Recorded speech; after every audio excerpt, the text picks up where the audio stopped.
April 27వ తేదీన హన్మకొండ జిల్లా ఎల్కతుర్కి మండల కేంద్రంగా బీఆర్ఎస్ 25వ రజతోత్సవ వేదిక జరగనుంది। ఈ కార్యక్రమానికి ఏర్పాట్ల కోసము ప్రతిరోజు బీఆర్ఎస్ మాజీ మంత్రులు, నాయకులు, మాజీ ఎమ్మెల్యేలంతా కూడా ఇక్కడ పర్యవేక్షణ చేసి ఏర్పాట్లను చూస్తున్నారు। ఇందులో భాగంగానే ఈరోజు మాజీ మంత్రి శ్రీనివాస్ గౌడ్ గారు ఇక్కడికి వచ్చారు।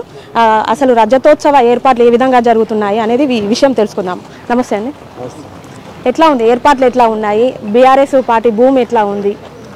చూస్తారు కదమ్మా, దాదాపు 12 నుంచి 13-1400 ఎకరాలు స్వచ్ఛందంగా అందరూ మా యూత్ ఇక్కడ భాస్కర్ గారి నేతృత్వంలో, అదేవిధంగా శ్రీనివాస్ రెడ్డి గారు ఎమ్మెల్సీ, రవీందర్ గారు ఎమ్మెల్సీ, సతీష్ గారు, బాలమల్లు గారు మాజీ చైర్మన్, కిషన్ గారు, వాసుదేవ్ గారు, వెంకన్న గారు, అందరూ చాలామంది అందరూ వేయం బోగులు కష్టపడుతూ ఉన్నారు।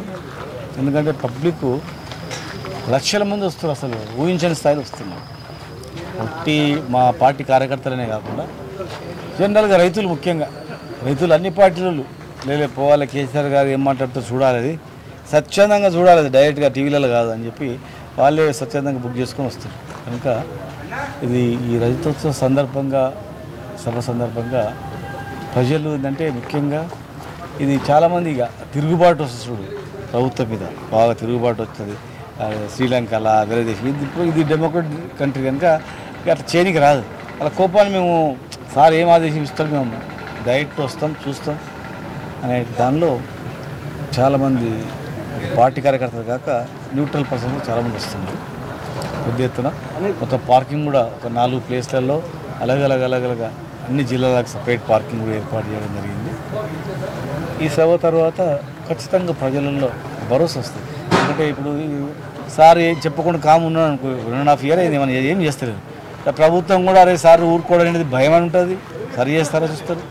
ప్రజలకు కూడా ఒక విశ్వాసం, అరే నెక్స్ట్ మళ్ళీ కేసీఆర్ వస్తాడు, ఏం భరోసా అని చెప్పి చాలామంది రైతులు చచ్చిపోతున్నారు ఆత్మహత్యలు చేసుకోలేక, వాళ్ళు కూడా ధైర్యం ఇవ్వడానికి ఉపయోగపడుతుంది। అంటే మీరు ప్రజల్లో తిరుగుతున్నారు కదా, ఇప్పటికీ కూడా అధికారం లేనప్పటికీ కూడా రేవంత్ సర్కార్ ఇచ్చిన 420 హామీలు, 6 గ్యారెంటీలు వైఫల్యం వల్లనే ప్రజలు మళ్ళీ ఉద్యమ పార్టీ వైపు చూస్తున్నారని అనుకోవచ్చా? ఖచ్చితంగా తెలంగాణ తెచ్చిన పార్టీ ప్రజలకు తెలుసు, ఏదో మోసపోయింది, ఎక్కువ ఆశకు మోసపోయింది। ఇప్పుడు అరే పశ్చాత్తాపడుతుంది, ఎంత పని అయిపోయింది అన్న ముందు కనిపిస్తుంది కదా, ప్రతి ఇంటికి కనిపిస్తుంది। లేవగానే పొద్దుగాల నల్లదిప్పి నీళ్ళు వచ్చేవి, మంచి కరెంట్ ఉండేది, వ్యవసాయం పంటలు పండేది, 5 బంధు టకా పడుతుండే। వీళ్ళు టికీ అని చెప్పినారు, టిక్కీ లేదు, టక్కి లేదు, మొత్తం పోయిందంతా। కనుక ఎప్పుడెప్పుడు అని చూస్తారు, 3.5 ఏళ్ళు అని చెప్తే కూడా 3.5 ఏళ్ళు ఇంకా ఎట్లా సార్ చూడండి సార్ అంటారు, ఆ స్థాయికి వచ్చింది। ఇంకా ఖచ్చితంగా కేసీఆర్ గారు ఉన్న బాధ్యత, తెలంగాణ తెచ్చిన నాయకత్వం వహించడం కనుక, మా అందరికి నాయకత్వం వహించడం, రాష్ట్రానికి నాయకత్వం వహించడం, తెలంగాణ ఆయనకున్న బాధ్యత వేరేలకు ఉండదు। ఖచ్చితంగా ఆయన నాయకత్వంలో మళ్ళీ తెలంగాణ పునర్నిర్మాణం జరుగుతుంది। ఈ 5 సంవత్సరాలు జరిగినటువంటి విధ్వంసాన్ని మళ్ళీ రిస్టోర్ చేసే శక్తి ఆయనకు ఒకరికే ఉంది, ప్రజలకు వాళ్ళ పక్షాన్ని నిలబడుతుంది।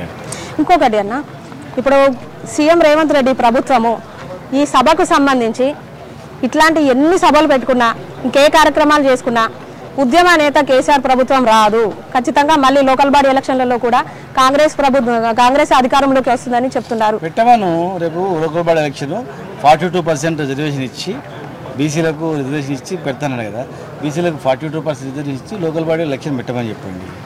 ఎందుకు దాటిస్తారు తెలుస్తుంది కదా, వాళ్ళు అనడం కాదు, అధికారంలో వచ్చేందుకు మస్తు మాట్లాడతారు, అట్లే మాట్లాడొచ్చారు।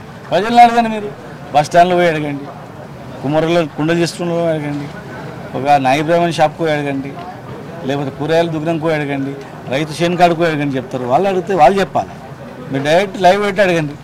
100 మందిలో కనీసం 10 మంది అన్న చాలా బాగుంది అంటారా, ఎందుకు బాగుంది అంటారా, మీరు అడగండి। ఇంకొకటి, అధికారంలో 10 ఏళ్ళు ఉన్నప్పుడు తెలంగాణ రాష్ట్రాన్ని తాగుబోతు రాష్ట్రంగా చేసిండ్రు అని విమర్శించిన రేవంత్ రెడ్డి ఇప్పుడు అధికారంలోకి వచ్చిన తర్వాత బ్రాండ్లను పెంచుతామో ధరలు పెంచుతామని అంటున్నారు కదా, దీని మీద మీ ఉద్దేశం? వాళ్ళకు అవకాశవాదులమ్మా మస్తు మాట్లాడతారు వాళ్ళు। ఇలా మేము చేసినప్పుడు జిఎస్టీ పెరిగింది, మన ట్రాన్స్పోర్ట్ డిపార్ట్మెంట్ నుంచి ఇన్కమ్ సోర్స్ వచ్చింది, కమర్షియల్ ట్యాక్స్, ట్రాన్స్పోర్ట్, ఇట్లా ఎక్సైజ్, వీళ్ళు ఇప్పుడు అన్నీ పడిపోయినాయి। వీళ్ళే ఇప్పుడు ఈవెన్ 604 బ్రాండ్లు కొత్త బ్రాండ్లు వస్తున్నాయి, రేటు వేస్తున్నారు, లోకల్ బ్రాండ్స్ వస్తున్నాయి, చీప్, అసలు వేరే రాష్ట్రాల్లో దానికి చచ్చిపోయినటువంటి కంపెనీలు మనకి తీసుకొస్తున్నారు. దాన్ని మీరు ఏ విధంగా వాళ్ళు మరి ఇంకా టెట్రా బ్యాగులు వేస్తారు, టెట్రా బ్యాగులు తెచ్చి ఏంటి తాగేటట్లు వాళ్ళు మాట్లాడి మమ్మల్ని విమర్శించమని వాళ్ళు ఇప్పుడు చేస్తున్నారు. ఈ సభ ద్వారా అంటే ఇప్పుడున్న కాంగ్రెస్ ప్రభుత్వానికి ఎట్లాంటి హెచ్చరిక పోతుంది? పబ్లిక్ ధైర్యం ఇవ్వాలి, పబ్లిక్ మేము ఉన్నాం, మేము భయపడకండి, ధైర్యం ఇవ్వాలి. దాంతో సార్ సందేశం పబ్లిక్ కూడా ఎదురు చూస్తూ ఉన్నారు ఏం చెప్తారని చెప్పి. ఖచ్చితంగా మన పార్టీ కేసీఆర్ గారు మళ్ళీ మూడోసారి ముఖ్యమంత్రి కావాలా చేయాలనేటువంటి ఆలోచన అందరికీ జరుగుతుంది. అంటే ఇప్పుడు ఈ ఎల్కతుర్తిలో జరిగే ఈ 27న జరగబోయే ఈ సభ ఖచ్చితంగా కాంగ్రెస్ ప్రభుత్వానికి హెచ్చరికలాగా పోతుందంటారా? అందుకే అది ఇప్పుడు చీప్ రివ్యూ ఇస్తున్నప్పుడు ఇప్పుడు ఏదైనా రోడ్డు ఉంటుందమ్మా, కాలువ మట్టి వేస్తారు బండి రానికి, మళ్ళీ తీస్తారు కాగానే. ఇప్పుడే నీళ్ళేం వస్తలే కదా, అయిపోయిన మీటింగ్ అయిపోయినా తీస్తారు.